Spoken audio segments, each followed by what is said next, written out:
Bonjour les scorpions et bienvenue dans cet horoscope de juin 2020.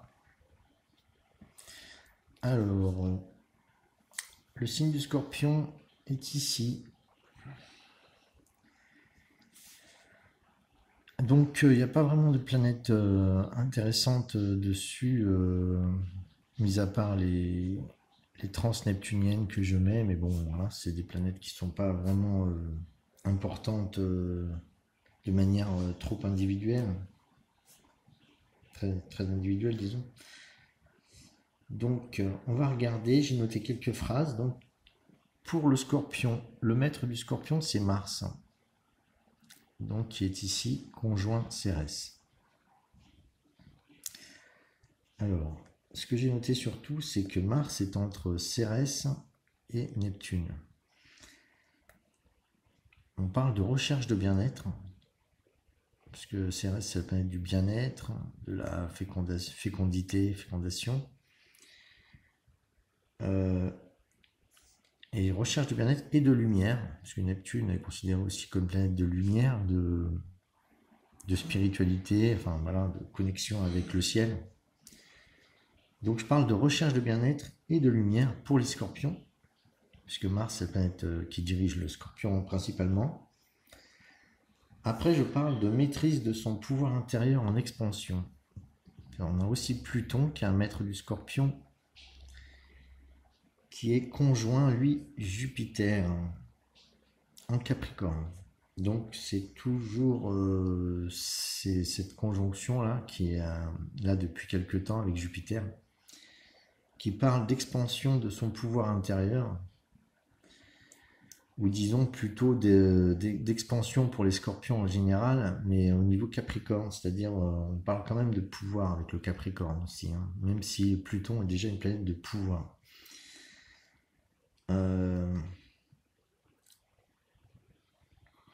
Après on a Pluton qui est un semi-carré de Cérès. Ça peut être important au niveau collectif, mais surtout au niveau des scorpions, qui peut donner des difficultés de santé ou alors des problèmes de bien-être, hein. Mais c'est vraiment individuel, c'est-à-dire c'est même pas par rapport à l'extérieur, hein. C'est vraiment des choses intérieures qui agissent, qui, qui, qui peuvent... alors de manière collective, Pluton, ça peut toucher le collectif. Il peut y avoir au mois de juin des rechutes de santé de manière collective aussi. Mais bon, on parle plus particulièrement des scorpions qui pourraient avoir des difficultés de santé. Et un semi-carré avec plutôt en sesqui carré, pardon, avec Soleil, un peu ce grand trait marron hein, sur Pluton. On voit qu'il y a beaucoup de sesqui carrés justement par là. C'est des prises de conscience pour moi, je parle parce que prise de conscience, puisque c'est le Pluton sur Soleil. Et en fait, Pluton, c'est l'inconscient qui sort à la conscience avec le Soleil qui caractérise plus facilement la conscience. Et ça se passe à deux, puisque c'est un sesqui carré, c'est toujours concerne soit vis-à-vis de l'extérieur. Donc des prises de conscience vis-à-vis de l'extérieur. Et surtout dans le domaine, bon après j'ai tiré cette carte symboliquement, c'est la maison 5 face à la maison 10, hein, ou fin de la 9, mais je dirais plutôt la 10. Donc c'est plutôt prise de conscience entre les sentiments et sa carrière, c'est-à-dire ce qu'on a envie de montrer, ou entre sa personnalité aussi, parce qu'il faut savoir que le milieu du ciel, ça concerne la personnalité, ce qu'on montre à l'extérieur. Pour moi, le scorpion, pour moi, l'ascendant, il y a beaucoup de gens qui disent que c'est la personnalité. Pour moi, c'est pas du tout ça la personnalité. La personnalité, c'est le milieu du ciel, hein. Je suis contre tous ceux qui disent que la personnalité, c'est l'ascendant. C'est l'individualité. L'individualité ne se montre pas au jour, tout le temps, chez les individus. La personnalité, par contre, on la montre. C'est nos masques, c'est notre visage, c'est notre truc en société. Ça, c'est la personnalité. Ça, c'est au milieu du ciel. Voilà. Donc on a un problème, on peut avoir un problème de prise de conscience entre ce qu'on aime vraiment, donc la maison 5, et ce qu'on souhaite faire dans notre vie et notre personnalité. Il y a une difficulté, une prise de conscience à prendre entre, voilà, entre ce qu'on aime et ce qu'on veut émaner en société, hein. Ça, c'est pour les scorpions et ça peut être aussi de manière générale pour tout le monde. Voilà. Alors, je vais continuer avec le tirage de cartes. Alors, pour les scorpions, j'ai tiré 2 cartes en énergie en toile de fond. On parle du chakra racine, les possessions, et le trône de lotus avec l'oracle de Kuan Yin. Alors, pour les possessions, on parle vraiment là en ce moment de soi vis-à-vis des autres dans les deux cas, hein, dans les deux cartes. Les possessions, c'est trouver l'équilibre entre dans son domaine matériel. Hein, on parle d'objets personnels, de finances, de biens personnels et de trésors. On lui dit de ne pas trop compter sur vos possessions, c'est-à-dire vous débarrasser de ce qui vous semble inutile, de bien faire l'équilibre entre ce qui vous semble inutile et ce qui est vraiment intéressant pour vous, de ne pas tout dilapider au niveau de vos possessions. Donc ça, c'est ce qui va agir au mois de juin. Au niveau matériel, vous devez trouver un équilibre pour vous débarrasser de ce qui devient inutile pour vous et de garder les choses vraiment utiles. Ça me fait penser un peu à cette période où on doit... c'est une période un peu de minimalisme en ce moment où on doit remettre vraiment les choses essentielles au devant de la scène, mais surtout au niveau matériel. Et pour le trône du lotus, l'autre énergie vis-à-vis de l'extérieur, c'est qu'on a souvent, on prend comme guide les autres, on recherche des thérapeutes, des guides, voilà, des personnes qui nous aident à l'extérieur, même d'ailleurs matériellement, hein. On peut rechercher de l'aide, mais là il va falloir aussi prendre conscience qu'on a gagné en autorité spirituelle sur on a gagné des qualités spirituelles qui nous permettent de nous guider nous-mêmes, hein, de vraiment aller chercher à l'intérieur de soi avec nos intuitions sans trop suivre les autres, hein. Il va falloir... bon, déjà le scorpion, je pense qu'il a toujours tendance à être déjà un peu dans cette chose-là.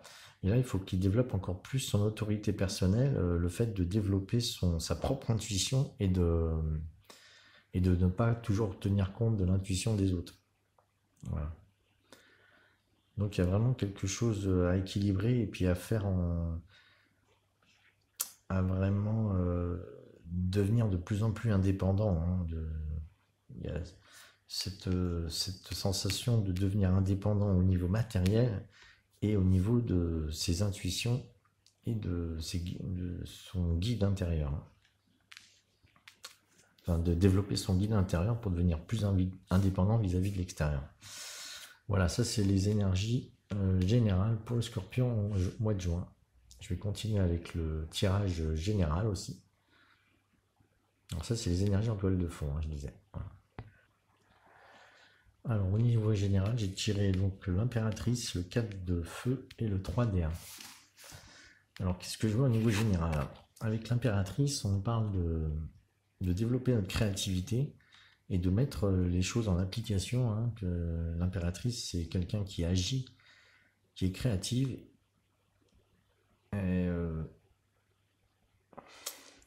et qui est très fertile, hein, donc il y a vraiment de la production, il y a de l'action, et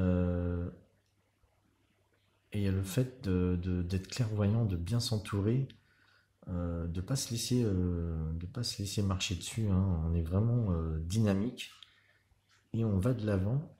Pour ce mois de juin, en tout cas, voilà, c'est vraiment une énergie qui démarre, qui est très dynamique, hein, pour le début du mois de juin, en tout cas pour les scorpions. Au centre, on a le 4 de feu Alors là, on dit aussi d'avoir une nouvelle façon de créer, de savoir s'entourer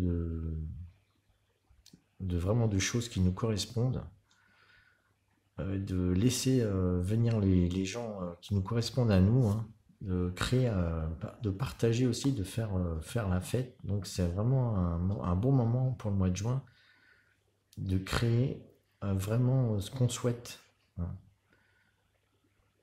de créer des choses dans notre vie qu'on souhaite et de s'entourer des personnes qui nous correspondent.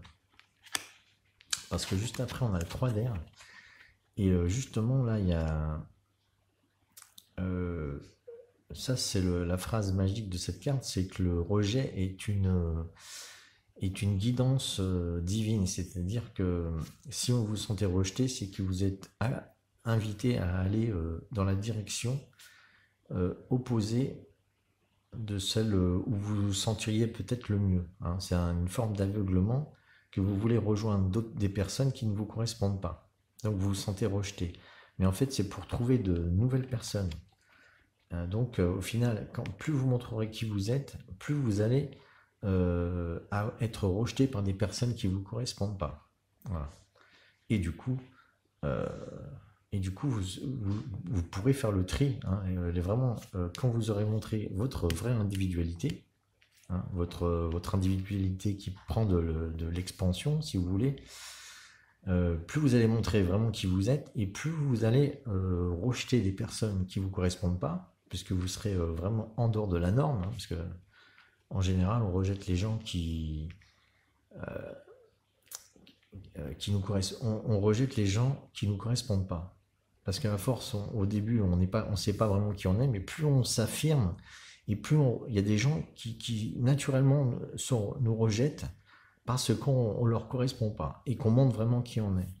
Donc tout ça, c'est naturel, faut pas prendre ça d'une manière négative, hein, c'est très positif. Voilà, en plus, c'est le tarot de la bienveillance, donc moi, je vise toujours le bon côté des choses, même s'il y a des choses négatives qui nous arrivent, c'est justement pour avoir du meilleur. Alors ça, c'était au niveau général. Au niveau sentimental, bah, ça risque aussi peut-être d'agir. Ah. Alors au niveau sentimental, j'ai tiré pas mal du bâton assez puissant. Donc avec le cavalier de bâton, le roi de bâton. Au centre, le roi de pentacle. Et à la fin, le 7 de coupe et 6 de coupe. Donc, qu'est-ce que ça me dit comme histoire pour vous, les scorpions? Alors, on démarre avec de l'énergie fougueuse, avec le cavalier de bâton. Il y a vraiment ce sentiment d'aller de l'avant. Au niveau sentimental, en tout cas, vous êtes très dynamique. Vous avez envie de développer vos relations sentimentales. Alors, il y a beaucoup d'assurance, d'impétuosité, de vigueur, hein. Que vous soyez en couple d'ailleurs ou pas, hein. Bon, moi je vois plus certainement des personnes qui sont déjà en couple et qui ont plus d'assurance, qui ont une assurance au niveau sentimental, hein. Il y a pas mal d'assurance. Surtout avec le roi de bâton derrière, on a vraiment ce sentiment que vous maîtrisiez votre énergie, hein. Au final, le cavalier n'est pas très raisonnable, mais le roi de bâton derrière montre que vous allez développer de la sérénité, de la tranquillité dans vos actions. Vous allez pouvoir être très créatif, surtout qu'il y a l'impératrice au-dessus là. Vous êtes vraiment très, très bien au niveau de votre créativité, hein. C'est vraiment la question centrale au début, hein. Avec le 4 de feu aussi. On a donc au roi de pentacle aussi au centre. Donc ça veut dire que vous voulez à la fois mettre vraiment de l'action, des choses nouvelles, de la créativité dans vos relations sentimentales. Vous voulez aussi briller, hein, en société, donc sortir. Avec le roi de pentacle, vous pouvez aussi sortir, mettre en action, mais de manière concrète les choses. Donc vous pouvez mettre en pratique vraiment votre créativité dans la matière. Là, c'est très, très... c'était très bien, je pense que ces énergies en toile de fond de possession, de gérer votre côté matériel, vous allez pouvoir peut-être bien l'équilibrer, hein. Si vous travaillez sur votre chakra racine, hein, vous allez pouvoir bien ancrer à la fois votre vie sentimentale et je pense votre vie en général. Après, on a le 7 de coupe. Alors, je pense que toutes ces puissantes cartes de le roi de bâton et le roi de pentacle font que vous devez sentir avec le 7 de coupe les infinies possibilités, hein. Vous allez pouvoir un peu rêver très grand d'ailleurs. On voit cette personne qui rêve grand, hein, qui veut atteindre une île flottante dans l'air. Et c'est un peu aller vers des mirages, hein. Comme vous avez beaucoup de possibilités, vous pouvez vous éparpiller, pas forcément éparpiller, mais faire des rêves trop grands.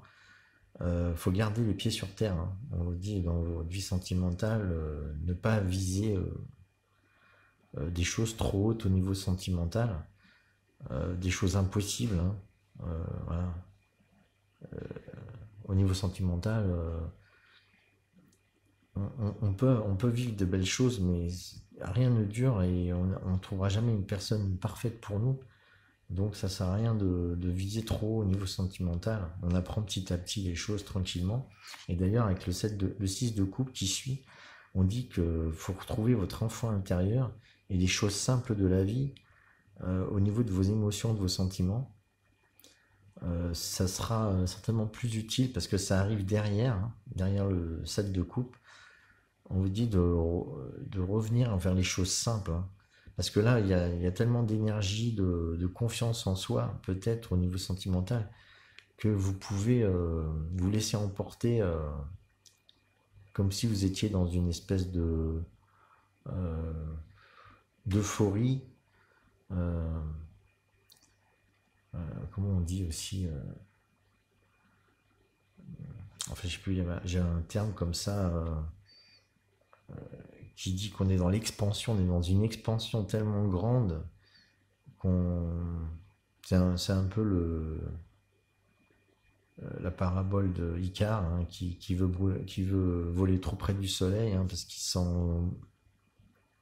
sent des ailes de monter très haut et au final il perd ses ailes, donc on retombe. Donc on vous dit de rester sur les choses simples au niveau sentimental, hein. Bon, ça c'est évident. À part avec ce rejet qui est à côté, là, je vois que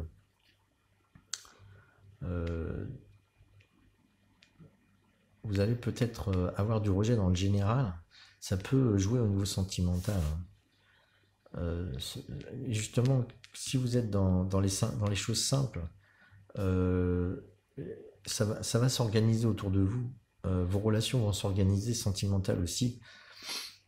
Et vous allez attirer à vous plus facilement des personnes qui vous correspondent, même que vous soyez en couple ou séparés. Si vous êtes séparés, vous allez attirer des personnes qui vous correspondent. Et si vous êtes déjà en couple, vous allez pouvoir vivre dans votre couple des choses qui vous correspondent plus sentimentalement ensemble. Voilà ce que je vois pour les scorpions au mois de juin. Je vais tirer maintenant les cartes avec le chaman mystique. Alors, j'ai tiré 2 cartes pour les cartes conseils, hein. Avec le chaman mystique, on a le serpent et le hochet. Alors, le serpent, ça vous dit que vous, peut-être qu'il y a des choses qui vont s'éveiller en vous. Ça parle de la Kundalini, de l'énergie spirituelle qui descend en vous. Et cette énergie est très créative, en fait. Vous changez de peau. Vous accueillez de nouvelles choses en vous qui viennent du ciel. Et ça va éveiller votre créativité, votre sens, même votre sensualité, sexualité. Surtout quand je parle du scorpion, le serpent, ça doit évoquer des choses en vous, hein. Donc cette sexualité qui peut être de l'énergie créative va se manifester chez vous. Et c'est le bon moment d'utiliser cette nouvelle énergie dans votre créativité pour faire de nouvelles choses. Des choses créatives qui vont permettre d'apporter de la consistance à votre être, hein. Un peu de mettre en pratique des choses dans la matière qui vont vous permettre de faire de bonnes fondations pour l'avenir, pour vous, pour avoir aussi une vie sentimentale qui vous porte bien. Avec le hochet, on parle euh, de c'est un objet à prière. On vous dit que vous êtes bien en phase avec les énergies divines et que tout ce que vous allez pouvoir prier va vraiment agir. Alors faites attention à vos prières parce que c'est le moment où elles peuvent le plus agir en ce moment. Donc faites attention à ce que vous voulez créer, hein. Ça peut se manifester très vite et du coup si vous faites des mauvaises prières, ça peut faire des problèmes. Donc comme c'est à l'endroit, normalement ça devrait aller. Donc on vous dit de faire attention et à avoir du courage, aller de l'avant, être courageux et à pas avoir d'hésitation. Vous êtes accompagné par des puissances divines qui permettent de réaliser vos souhaits en ce moment, vos prières en tout cas. Voilà. Donc voilà, ça c'est les deux cartes conseils par rapport à toutes les énergies qu'on a vues avant. Surtout au niveau sentimental, je pense, comme il y a des petits trucs au niveau sentimental où il peut y avoir trop de puissance à gérer et trop de choix à faire. On vous dit d'y aller, hein, peut-être d'être dans votre enfant intérieur et d'aller de l'avant en écoutant plus votre cœur au fond, parce que le serpent permet d'aligner les chakras. Donc peut-être que vous allez ressentir, c'est vraiment l'élan de votre cœur et ne pas avoir peur d'aller vers ce que souhaite votre cœur. Qui au final, le cœur, c'est le lien concret entre notre âme et la terre. Je vais tirer une dernière carte avec le chaman mystique pour conclure. Oh bah allez, on va sauter. Voilà. Alors moi je tire pas les cartes parce que ça prend beaucoup de temps et voilà. Même si je prépare un petit peu ce que je vais dire, hein, moi je m'en fous les gens. Il y avait au mois de mai, j'ai vu beaucoup de vidéos sur le fait de tirer ses propres cartes. Je trouve ça complètement débile. Moi je tire mes cartes comme je veux et je m'en fous de ce que disent les autres. Ce qui compte c'est le message, hein, c'est pas la manière dont on tire les cartes, ceci, cela. Je fais pas de chichi moi. Alors l'alchimiste. Donc ça c'est le 9. Le 9, c'est l'ermite. L'alchimiste, c'est la carte de l'alchimiste, c'est de faire l'intégration entre le corps, l'âme et l'esprit. Donc c'est d'unir, ça ressemble un peu à cette descente de la Kundalini du serpent là, où vous allez ressentir des choses, vous allez pouvoir lier la matière avec le ciel, la terre et le ciel. Un marcheur sur le sentier de sa vérité, traversant les dédales de sa destruction-reconstruction, son alchimie est véritable. Voilà. Je pense que vous allez pouvoir être l'alchimiste et vous allez vous sentir un peu isolé parce qu'il y a quand même cette carte de l'ermite. Il y a des choses intérieures qui vont se passer en vous et vous pourrez avoir qu'avoir confiance en votre être intérieur. Il y aura très peu de conseils qui pourront venir de l'extérieur pour ce mois de juin. C'est à vous de trouver votre propre vérité sur votre propre chemin. Traversant les dédales de sa déconstruction-reconstruction, c'est-à-dire toutes les choses que vous devez vous débarrasser, on parle des possessions, c'est pour justement faire la place pour de nouvelles choses qui vont arriver. C'est la reconstruction. C'est l'alchimie véritable. C'est de laisser traverser l'énergie de son âme à travers son cœur pour pouvoir réaliser ses propres choses dans la matière, ses choix individuels. Voilà, j'ai fait le tour, donc je pense. Voilà, si vous avez aimé cette vidéo, mettez un pouce, abonnez-vous si vous êtes nouveau. Et voilà, j'espère que je vais pouvoir continuer. J'aime vraiment ce que je fais. et je vous passe je vous passe des bons moments pour le mois de juin, en tout cas pour vous.